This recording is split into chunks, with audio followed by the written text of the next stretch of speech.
আর এই মাদক প্রত্যেকটা আকাম বা ক্রাইমের সাথে জড়িত। সেটা কিভাবে?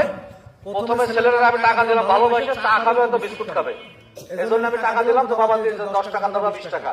ও কি করলো? একটা গাঁজা খেলো, একটা ইয়াবা খেলো, একটা মাদক খাওয়া শুরু করলো।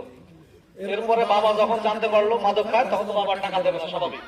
তখন মাদকের টাকা জোগাড় করার জন্য এই যে গরু চুরি, ভ্যান চুরি, অমুক তমুক চুরি করা শুরু করলো। চুরি করে যদি আবার লাভবান হয়, দেখা যাচ্ছে পুলিশে ধরতে পারলো না, চুরি করে যাচ্ছে, কিছু টাকা জমা গেল, তখন আবার এটা দিয়ে সব বড় আকারে দেখা যাচ্ছে আরো খাওয়া শুরু করলো। এভাবে এলাকা অশান্তি। এই মাদক সবকিছুর মূলে আছে মাদক। আপনারা যেটা বলে গেছেন এখানে একেবারে সত্য কথা। মাদক হচ্ছে সবকিছু মূলের অশান্তি, চুরি, দাঁড়ি, মারামারি, পারিবারিক অশান্তি, সবকিছুর মূলে মাদক। এখন প্রশ্ন, মাদকটা আমরা কিভাবে নির্মূল করবো? এটা একমাত্র নির্মূল করার মেন দায়িত্ব কিন্তু বাংলাদেশ পুলিশ আমাদের। পাশাপাশি আপনাদের কিন্তু একটা দায়িত্ব আছে, এটা কিন্তু আপনাদের জানাই রাখি অবগতির জন্য।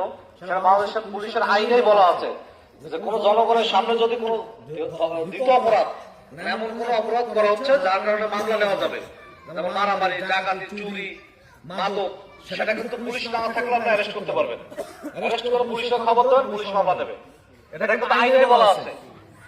এরপর কি কি করা যাবে সেটা পরে বলবো। সুতরাং এখন নগরকান্দা থেকে আপনারা ফোন দিলেন যে কালাচোরার কাছে 20 পিস ইয়াবা আছে বা গাঁজা আছে। এখন